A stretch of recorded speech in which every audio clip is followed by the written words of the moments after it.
the apple tree table, or original spiritual manifestations.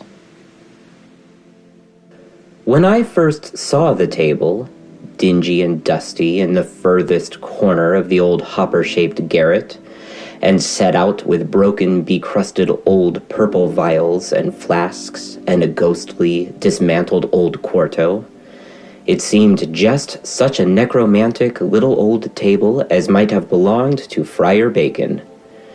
2 plain features it had, significant of conjurations and charms, the circle and tripod. The slab being round, supported by a twisted little pillar, which, about a foot from the bottom, sprawled out into 3 crooked legs, terminating in 3 cloven feet, a very satanic-looking little old table indeed. In order to convey a better idea of it, some account may as well be given of the place it came from. A very old garret of a very old house in an old-fashioned quarter of one of the oldest towns in America. This garret had been closed for years. It was thought to be haunted. A rumor, I confess, which, however absurd in my opinion, I did not at the time of purchasing very vehemently contradict, since, not improbably, it tended to place the property the more conveniently within my means. It was therefore from no dread of the reputed goblins aloft that for 5 years after first taking up my residence in the house, I never entered the garret. There was no special inducement. The roof was well slated and thoroughly tight. The company that insured the house waived all visitation of the garret.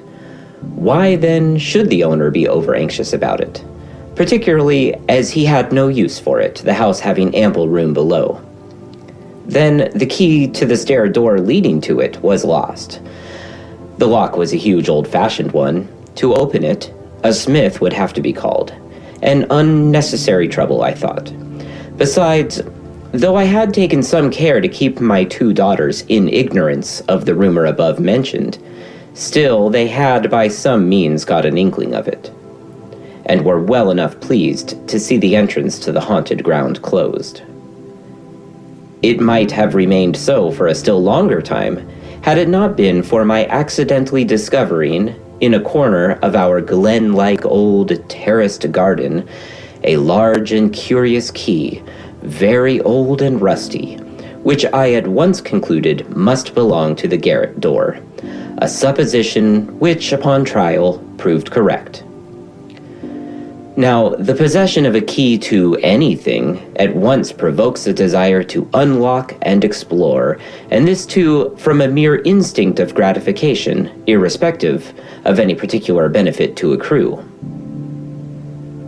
Behold me then, turning the rusty old key and going up alone into the haunted garret. It embraced the entire area of the mansion. Its ceiling was formed by the roof, showing the rafters and boards on which the slates were laid.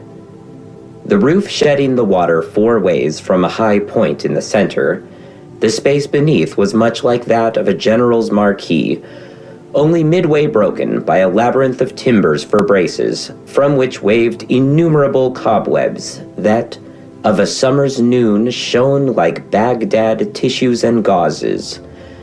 On every hand some strange insect was seen, flying, or running, or creeping, on rafter and floor. Under the apex of the roof was a rude, narrow, decrepit stepladder, something like a Gothic pulpit stairway, leading to a pulpit-like platform, from which a still narrower ladder, a sort of Jacob's ladder, led somewhat higher to the lofty scuttle. The slide of this scuttle was about 2 feet square, all in one piece, furnishing a massive frame for a single small pane of glass, inserted into it like a bullseye. The light of the garret came from this sole source, filtrated through a dense curtain of cobwebs. Indeed, the whole stairs and platform and ladder were festooned and carpeted and canopied with cobwebs, which, in funereal accumulations, hung too from the groined, murky ceiling, like the Carolina moss in the cypress forest. In these cobwebs swung, as in aerial catacombs, myriads of all tribes of mummied insects. Climbing the stairs to the platform, and pausing there to recover my breath, a curious scene was presented. The sun was about halfway up. Piercing the little skylight, it slopingly bored a rainbowed tunnel clear across the darkness of the garret. Here, millions of butterfly moles were swarming. Against the skylight itself, with a cymbal-like buzzing, thousands of insects clustered in a golden mob. Wishing to shed a clearer light through the place, I sought to withdraw the scuttle slide, but no sign of latch or hasp was visible. Only after long peering did I discover a little padlock embedded like an oyster at the bottom of the sea, amid matted masses of weedy webs, chrysalids, and insectivorous eggs. Brushing these away, I found it locked. With a crooked nail, I tried to pick the lock when scores of small ants and flies, half torpid, crawled forth from the keyhole, and, feeling the warmth of the sun in the pane, began frisking about me. Others appeared. Presently I was overrun by them. As if incensed at this invasion of their retreat, countless bands darted up from below, beating about my head like hornets. At last, with a sudden jerk, I burst open the scuttle, and what a change. As from the gloom of the grave and the companionship of worms, men shall at last rapturously rise into the living greenness and glory immortal, so from my cobwebbed old garret I thrust forth my head into the balmy air, and found myself hailed by the verdant tops of great trees, growing in the little garden below, trees whose leaves soared high above my topmost slate. Refreshed by this outlook, I turned inward to behold the garret, now unwontedly lit up. Such humped masses of obsolete furniture. An old escritoire from whose pigeonholes sprang mice, and from whose secret drawers came subterranean squeakings, as from chipmunks' holes in the woods. And broken down old chairs with strange carvings which seemed fit to seat a conclave of conjurers. And a rusty iron-bound chest, lidless and packed full of mildewed old documents, one of which, with a faded red ink blot at the end, looked as if it might have been the original bond that Dr. Faust gave to Mephistopheles. And, finally, in the least lighted corner of all, where was a profuse litter of indescribable old rubbish, among which was a broken telescope and a celestial globe staved in, stood the little old table, one hoofed foot like that of the evil one, dimly revealed through the cobwebs. What a thick dust, half paste, had settled upon the old vials and flasks. How their once liquid contents had caked, and how strangely looked the moldy old book in the middle, Cotton Mather's Magnalia. Table and book I removed below, and had the dislocations of the one and the tatters of the other repaired.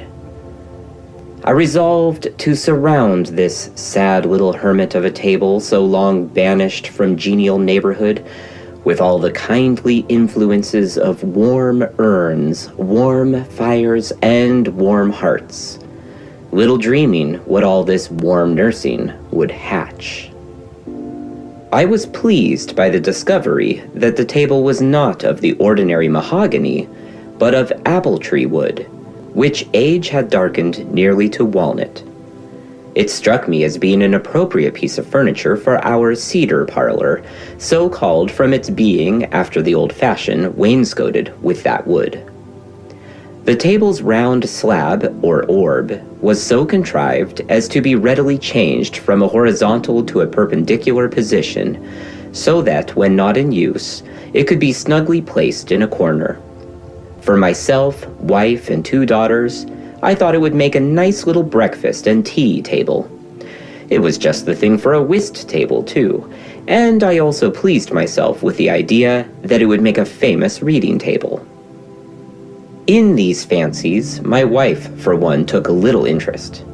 She disrelished the idea of so unfashionable and indigent-looking a stranger as the table intruding into the polished society of more prosperous furniture.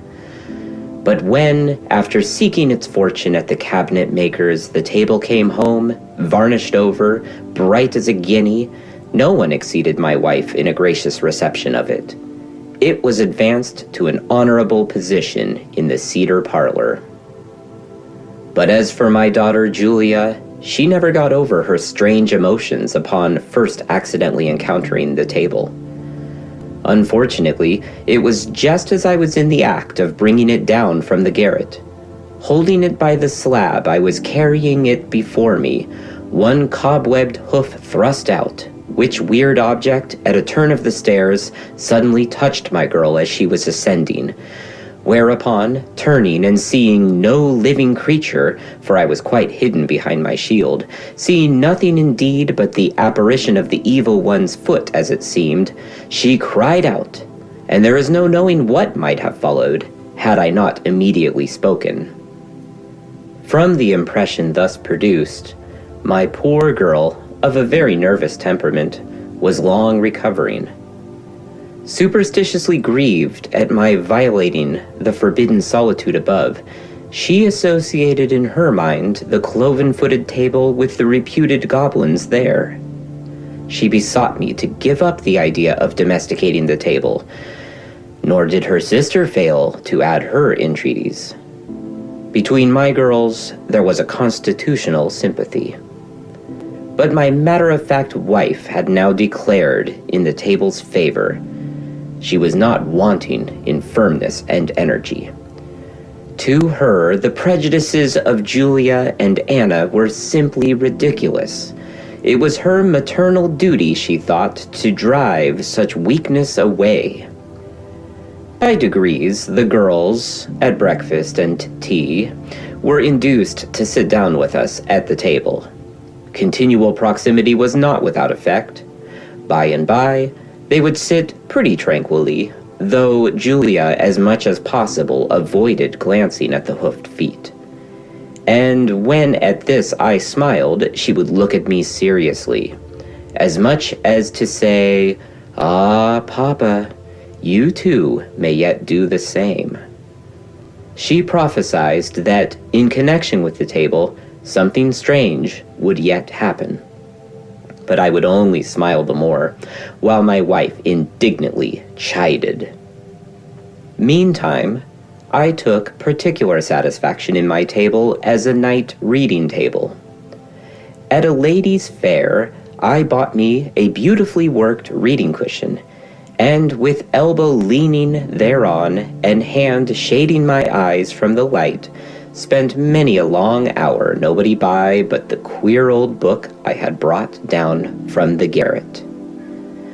All went well till the incident now about to be given, an incident, be it remembered, which, like every other in this narration, happened long before the time of the Fox girls. It was late on a Saturday night in December. In the little old cedar parlor before the little old apple tree table, I was sitting up, as usual, alone. I had made more than one effort to get up and go to bed, but I could not. I was, in fact, under a sort of fascination.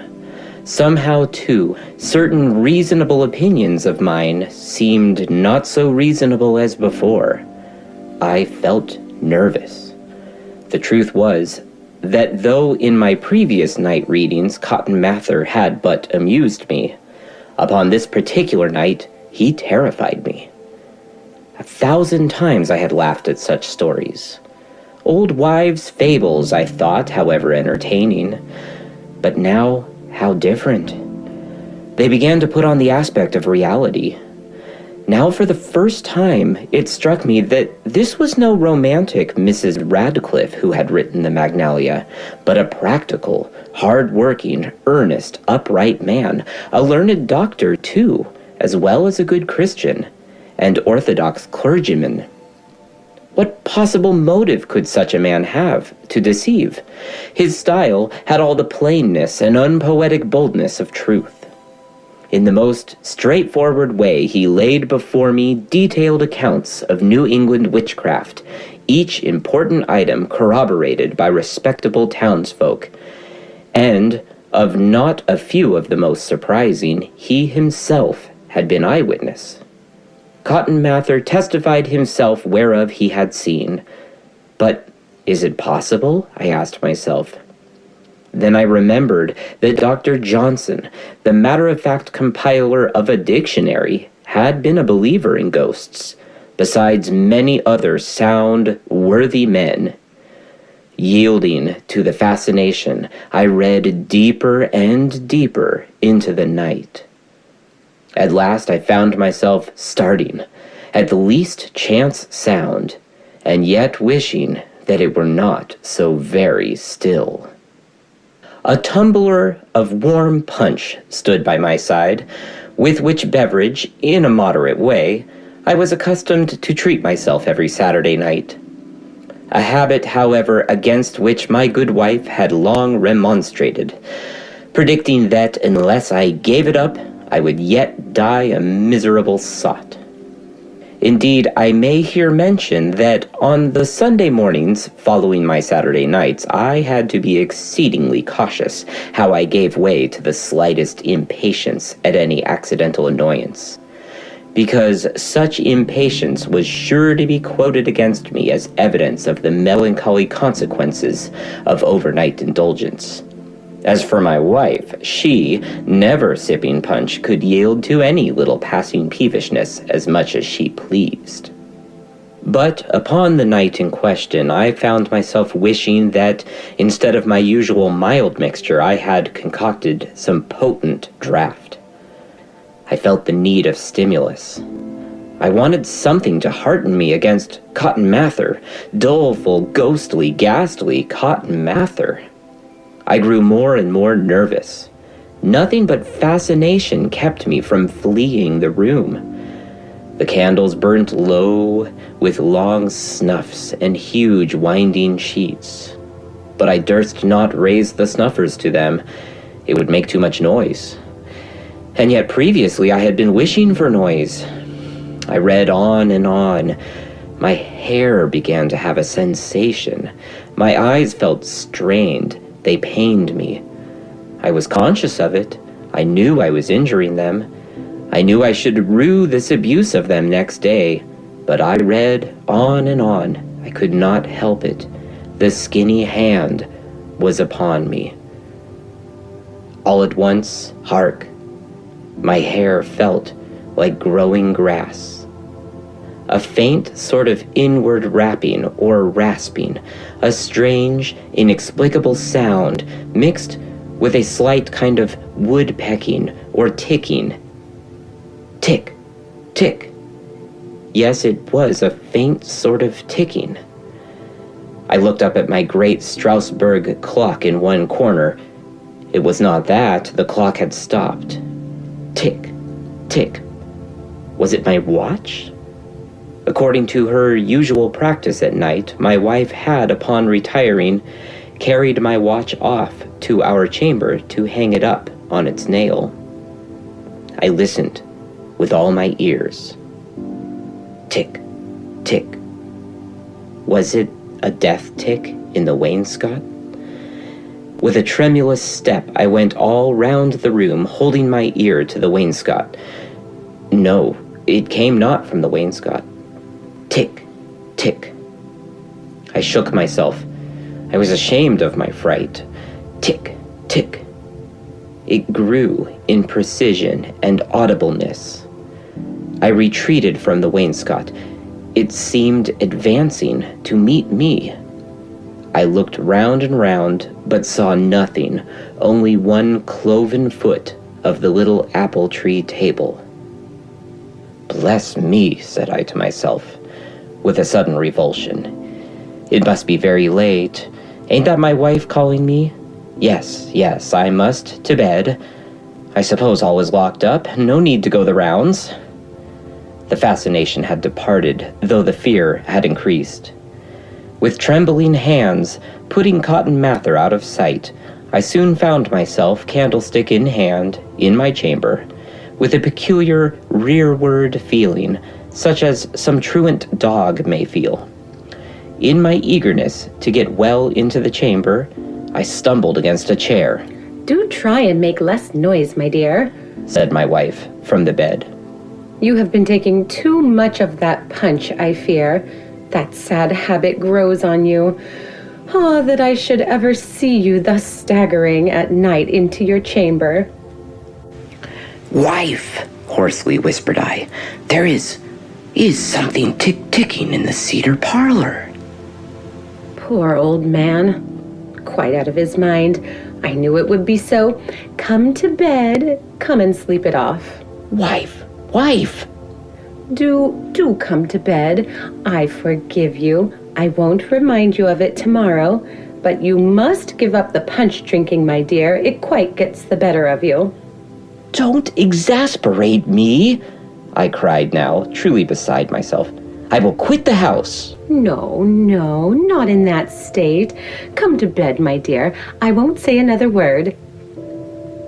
The next morning, upon waking, my wife said nothing about the past night's affair, and, feeling no little embarrassment myself, especially at having been thrown into such a panic, I also was silent. Consequently, my wife must still have ascribed my singular conduct to a mind disordered, not by ghosts, but by punch. For my own part, as I lay in bed watching the sun in the panes, I began to think that much midnight reading of Cotton Mather was not good for man, that it had a morbid influence upon the nerves, and gave rise to hallucinations.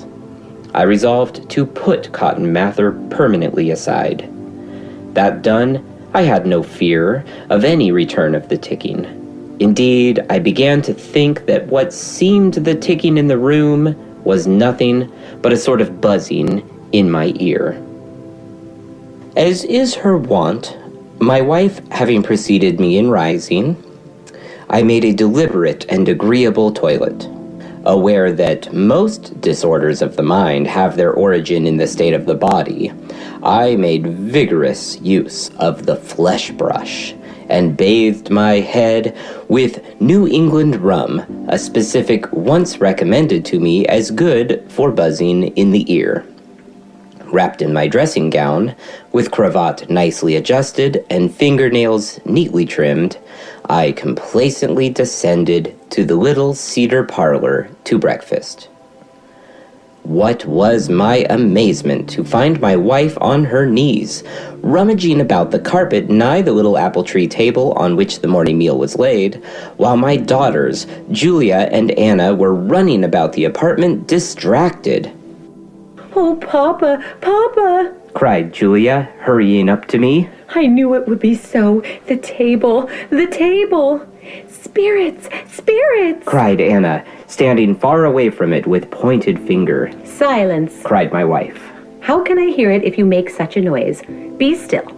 Come here, husband. Was this the ticking you spoke of? Why don't you move? Was this it? Here, kneel down and listen to it. Tick, tick, tick. Don't you hear it now? I do, cried I, while my daughters besought us both to come away from the spot. Tick, tick, tick. Right from under the snowy cloth and the cheerful urn and the smoking milk toast, the unaccountable ticking was heard. Ain't there a fire in the next room, Julia? Said I. Let us breakfast there, my dear. Turning to my wife. Let us go. Leave the table. Tell Biddy to remove the things. And so saying, I was moving towards the door in high self-possession when my wife interrupted me. Before I quit this room, I will see into this ticking, she said with energy.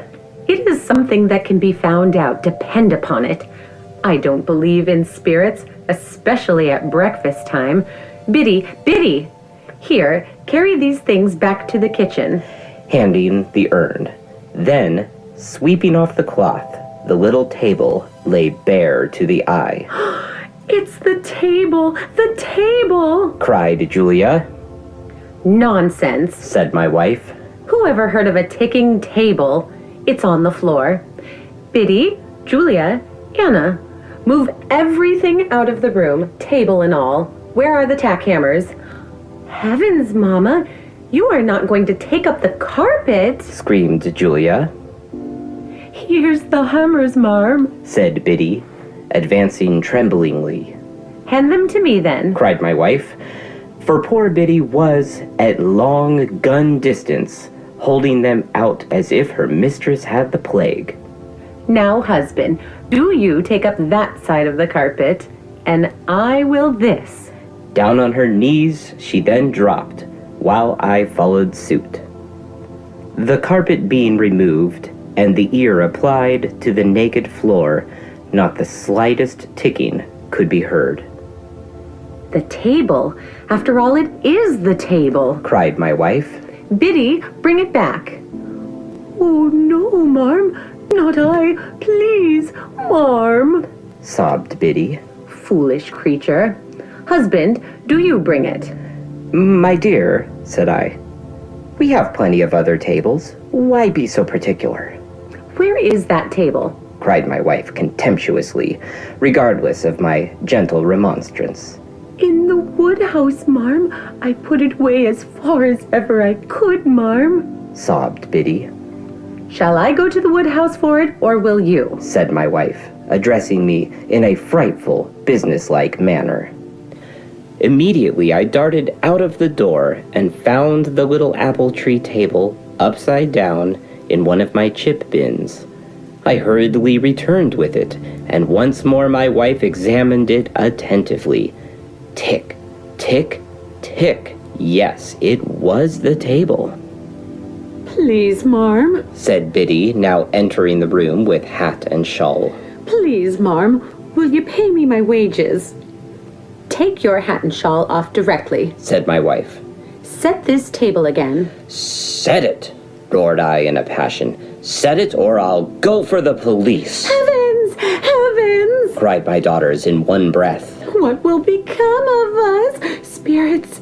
Spirits! Will you set the table? Cried I, advancing upon Biddy. I will. I will. Yes, Marm. Yes, Master. I will. Spirits. Holy Virgin. Now, husband, Said my wife. I am convinced that, whatever it is that causes this ticking, neither the ticking nor the table can hurt us, for we are all good Christians, I hope. I am determined to find out the cause of it, too, which time and patience will bring to light. I shall breakfast on no other table but this, so long as we live in this house. So sit down, now that all things are ready again, and let us quietly breakfast. My dears, Turning to Julia and Anna. go to your room and return composed. Let me have no more of this childishness. Upon occasion, my wife was mistress in her house. During the meal, in vain was conversation started again and again. In vain my wife said something brisk to infuse into others an animation akin to her own. Julia and Anna, with heads bowed over their teacups, were still listening for the tick. I confess, too, that their example was catching. But for the time nothing was heard. Either the ticking had died quite away, or else, slight as it was, the increasing uproar of the street, with the general hum of day so contrasted with the repose of night and early morning, smothered the sound. At the lurking inquietude of her companions, my wife was indignant, the more so as she seemed to glory in her own exemption from panic. When breakfast was cleared away, she took my watch and, placing it on the table, addressed the supposed spirits in it with a jocosely defiant air. There, Tick away. Let us see who can tick loudest. All that day while abroad, I thought of the mysterious table. Could Cotton Mather speak true? Were there spirits? And would spirits haunt a tea table?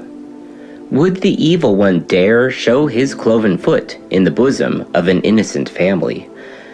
I shuddered when I thought that I myself, against the solemn warnings of my daughters, had willfully introduced the cloven foot there. Yea, 3 cloven feet. But towards noon, this sort of feeling began to wear off. The continual rubbing against so many practical people in the street brushed such chimeras away from me. I remembered that I had not acquitted myself very intrepidly, either on the previous night or in the morning. I resolved to regain the good opinion of my wife. To evince my hardihood the more signally, when tea was dismissed and the 3 rubbers of whist had been played, and no ticking had been heard, which the more encouraged me, I took my pipe, and saying that bedtime had arrived for the rest, drew my chair towards the fire, and, removing my slippers, placed my feet on the fender, looking as calm and composed as old Democritus in the tombs of Abdera, when one midnight the mischievous little boys of the town tried to frighten that sturdy philosopher with spurious ghosts. And I thought to myself that the worthy old gentleman had set a good example to all times in his conduct on that occasion. For when at the dead hour, intent on his studies, he heard the strange sounds, he did not so much as move his eyes from his page, only simply said, "Boys, little boys, go home. This is no place for you. You will catch cold here." The philosophy of which words lies here, that they imply the foregone conclusion that any possible investigation of any possible spiritual phenomena was absurd, that upon the first face of such things, the mind of a sane man instinctively affirmed them a humbug, unworthy the least attention, more especially if such phenomena appear in tombs, since tombs are peculiarly the place of silence, lifelessness, and solitude. For which cause, by the way, the old man, as upon the occasion in question, made the tombs of Abdera his place of study. Presently, I was alone, and all was hushed. I laid down my pipe, not feeling exactly tranquil enough now thoroughly to enjoy it. Taking up one of the newspapers, I began, in a nervous, hurried sort of way, to read by the light of a candle placed on a small stand drawn close to the fire. As for the apple tree table, having lately concluded that it was rather too low for a reading table, I thought best not to use it as such that night. But it stood, not very distant, in the middle of the room. Try as I would, I could not succeed much at reading. Somehow I seemed all ear and no eye, a condition of intense auricular suspense. But ere long, it was broken. Tick, tick, tick.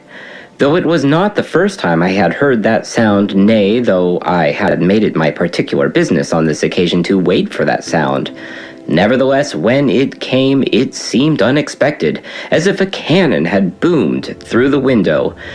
Tick, tick, tick. I sat stock still for a time, thoroughly to master, if possible, my first discomposure. Then rising, I looked pretty steadily at the table, went up to it pretty steadily, took hold of it pretty steadily, but let it go pretty quickly, then paced up and down, stopping every moment or two with ear pricked to listen. Meantime, within me, the contest between panic and philosophy remained not wholly decided. Tick, tick, tick. With appalling distinctness, the ticking now rose on the night. My pulse fluttered, my heart beat. I hardly know what might not have followed, had not Democritus just then come to the rescue. For shame, said I to myself, what is the use of so fine an example of philosophy if it cannot be followed? Straightway I resolved to imitate it, even to the old sage's occupation and attitude. Resuming my chair and paper, with back presented to the table, I remained thus for a time, as if buried in study, when, the ticking still continuing, I drawled out, in as indifferent and dryly jocose a way as I could, "Come, come, Tick, my boy, fun enough for tonight." Tick, tick, tick. There seemed a sort of jeering defiance in the ticking now. It seemed to exult over the poor affected part I was playing.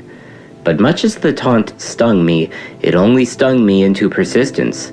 I resolved not to abate one whit in my mode of address. "Come, come, you make more and more noise, Tick, my boy. Too much of a joke, time to have done." No sooner said than the ticking ceased. Never was responsive obedience more exact. For the life of me, I could not help turning round upon the table, as one would upon some reasonable being, when, could I believe my senses? I saw something moving, or wriggling or squirming upon the slab of the table. It shone like a glowworm. Unconsciously, I grasped the poker that stood at hand. But bethinking me how absurd to attack a glowworm with a poker, I put it down. How long I sat spellbound and staring there with my body presented one way and my face another, I cannot say. But at length I rose, and, buttoning my coat up and down, made a sudden intrepid forced march full upon the table. And there, near the center of the slab, as I live, I saw an irregular little hole, or rather short-nibbled sort of crack, from which, like a butterfly escaping its chrysalis, the sparkling object, whatever it might be, was struggling. Its motion was the motion of life. I stood becharmed. Are there indeed spirits, thought I, and is this one? No, I must be dreaming.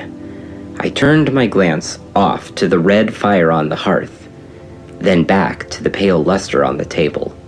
What I saw was no optical illusion, but a real marvel. The tremor was increasing when, once again, Democritus befriended me. Supernatural coruscation as it appeared, I strove to look at the strange object in a purely scientific way. Thus viewed, it appeared some new sort of small shining beetle or bug, and, I thought, not without something of a hum to it, too.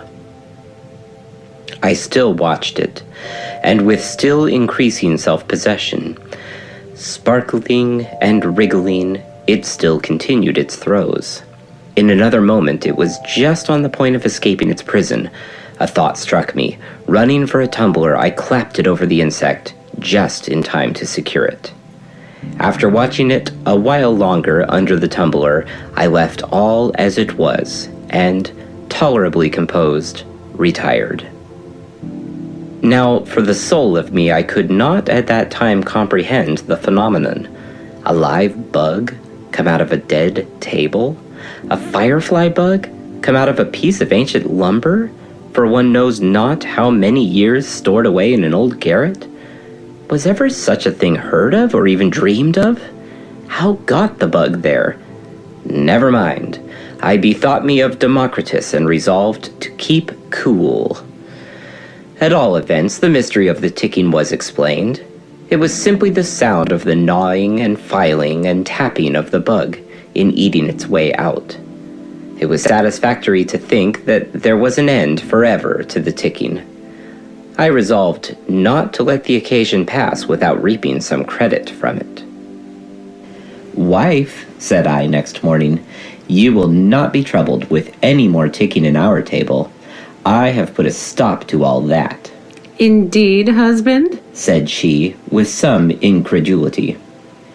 "Yes, wife," returned I, perhaps a little vaingloriously. "I have put a quietus upon that ticking. Depend upon it, the ticking will trouble you no more." In vain she besought me to explain myself. I would not gratify her, being willing to balance any previous trepidation I might have betrayed by leaving room now for the imputation of some heroic feat whereby I had silenced the ticking. It was a sort of innocent deceit by implication, quite harmless and, I thought, of utility.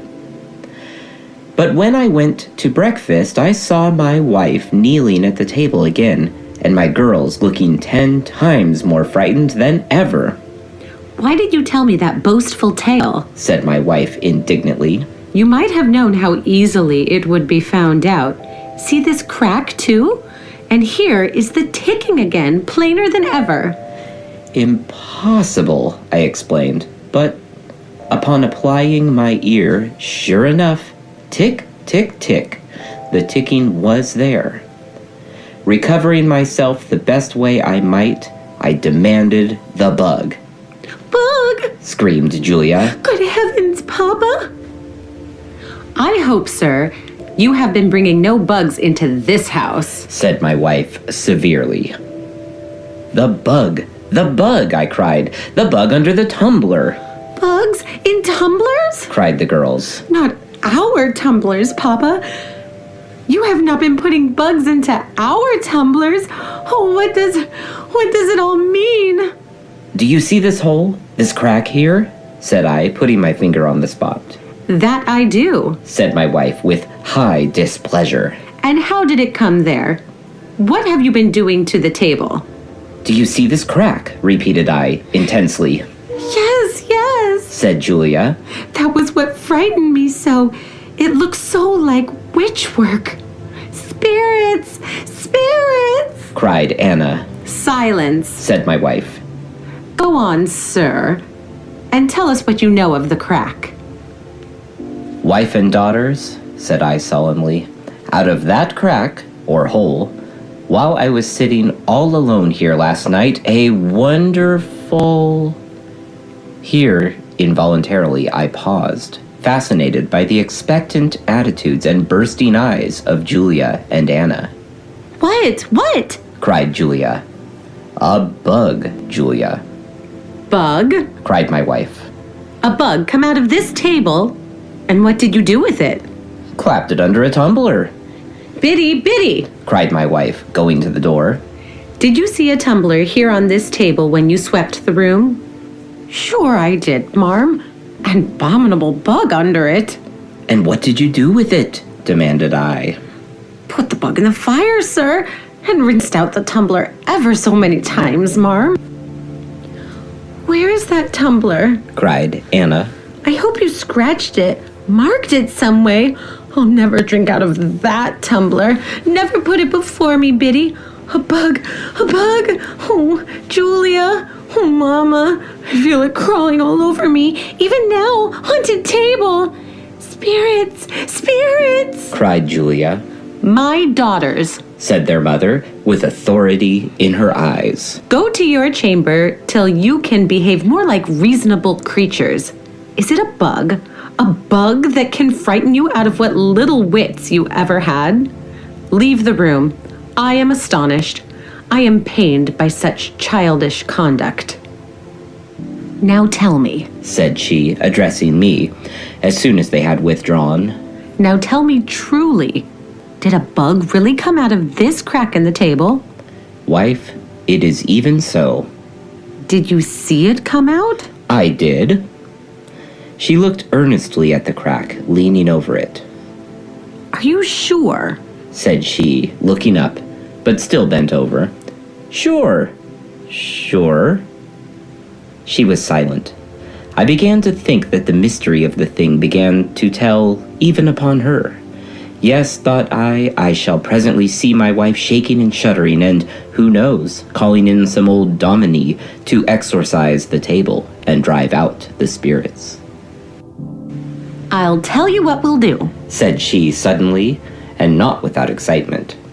"What, wife?" said I, all eagerness, expecting some mystical proposition. "What, wife?"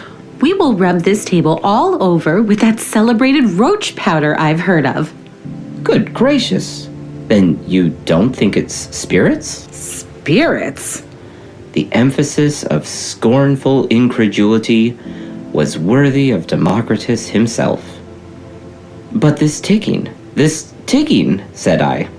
"I'll whip that out of it." Come, wife, said I. You are going too far the other way now.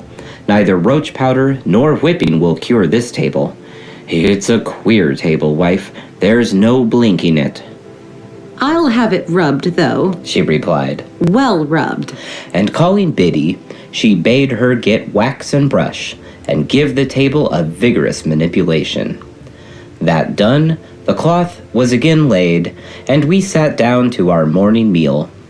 But my daughters did not make their appearance. Julia and Anna took no breakfast that day.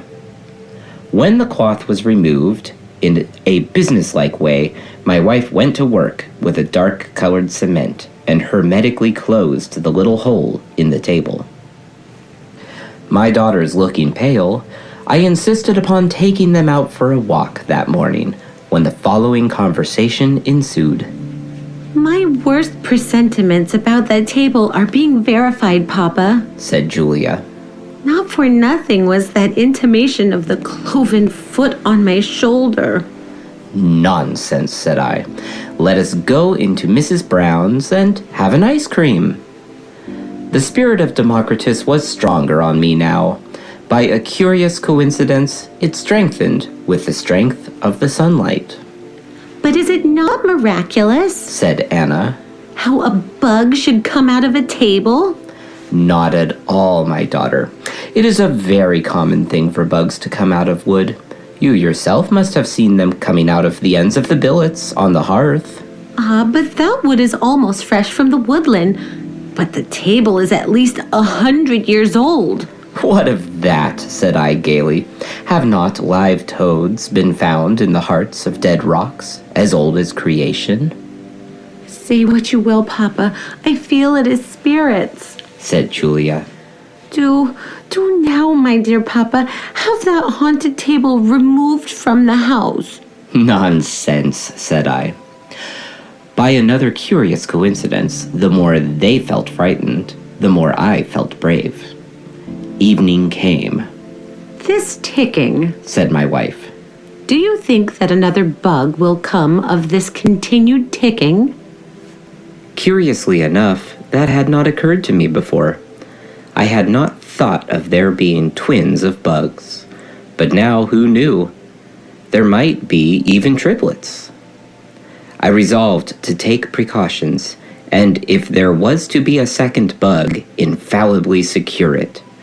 During the evening, the ticking was again heard. About 10 o'clock, I clapped a tumbler over the spot, as near as I could judge of it by my ear.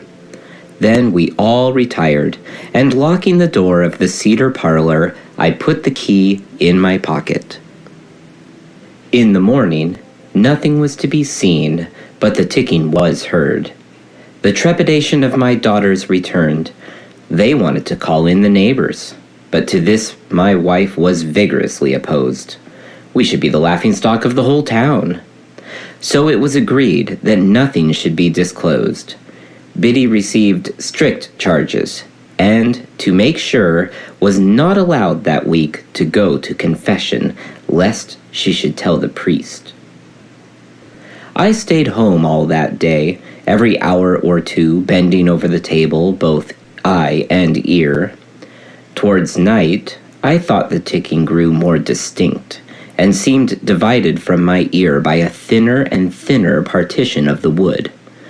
I thought, too, that I perceived a faint heaving up or bulging of the wood in the place where I had placed the tumbler. To put an end to the suspense, my wife proposed taking a knife and cutting into the wood there. But I had a less impatient plan, namely, that she and I should sit up with the table that night, as from present symptoms the bug would probably make its appearance before morning. For myself, I was curious to see the first advent of the thing, the first dazzle of the chick as it chipped the shell. The idea struck my wife not unfavorably. She insisted that both Julia and Anna should be of the party, in order that the evidence of their senses should disabuse their minds of all nursery nonsense. For that spirits should tick, and that spirits should take unto themselves the form of bugs, was to my wife the most foolish of all foolish imaginations. True, she could not account for the thing, but she had all confidence that it could be and would yet be somehow explained, and that to her entire satisfaction. Without knowing it herself, my wife was a female Democritus. For my part, my present feelings were of a mixed sort. In a strange and not unpleasing way, I gently oscillated between Democritus and Cotton Mather. But to my wife and daughters I assumed to be pure Democritus, a jeerer at all tea-table spirits whatever. So, laying in a good supply of candles and crackers, all four of us sat up with the table, and at the same time sat round it. For a while my wife and I carried on an animated conversation, but my daughters were silent. Then my wife and I would have had a rubber of whist, but my daughters could not be prevailed upon to join. So we played whist with two dummies literally. My wife won the rubber and, fatigued with victory, put away the cards. 11:30. No sign of the bug. The candles began to burn dim. My wife was just in the act of snuffing them, when a sudden, violent, hollow, resounding, rumbling thumping was heard. Julia and Anna sprang to their feet. "All well," cried a voice from the street. It was the watchman, first ringing down his club on the pavement, and then following it up with this highly satisfactory verbal announcement. "All well. Do you hear that, my girls?" said I gaily. Indeed, it was astonishing how brave as Bruce I felt in company with three women, and two of them half frightened out of their wits. I rose from my pipe and took a philosophic smoke. Democritus forever, thought I. In profound silence I sat smoking, when lo, pop, pop, pop, right under the table, a terrible popping. This time we all four sprang up, and my pipe was broken. "Good heavens, what's that?" Spirits! Spirits! cried Julia. Oh, oh, oh! Cried Anna. Shame, said my wife. It's that new bottled cider in the cellar going off. I told Biddy to wire the bottles today. I shall here transcribe from memoranda kept during part of the night. 1 o'clock. No sign of the bug. Ticking continues. Wife getting sleepy. 2 o'clock. No sign of the bug. Ticking intermittent. Wife fast asleep. 3 o'clock. No sign of the bug. Ticking pretty steady. Julia and Anna getting sleepy. 4 o'clock. No sign of the bug. Ticking regular, but not spirited. Wife, Julia, and Anna all fast asleep in their chairs. 5 o'clock. No sign of the bug. Ticking faint. Myself feeling drowsy. The rest still asleep.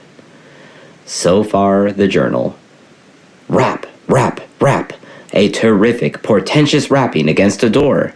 Startled from our dreams, we started to our feet. Rap, rap, rap. Julia and Anna shrieked. I cowered in the corner. You fools, cried my wife. It's the baker with the bread. 6 o'clock. She went to throw back the shutters, but ere it was done, a cry came from Julia. There, half in and half out of its crack, there wriggled the bug, flashing in the room's general dimness like a fiery opal. Had this bug had a tiny sword by its side, a Damascus sword, and a tiny necklace round its neck, a diamond necklace, and a tiny gun in its claw, brass gun, and a tiny manuscript in its mouth, a Chaldee manuscript, Julia and Anna could not have stood more charmed. In truth, it was a beautiful bug, a jeweler's bug, a bug like a sparkle of a glorious sunset. Julia and Anna had never dreamed of such a bug. To them, bug had been a word synonymous with hideousness.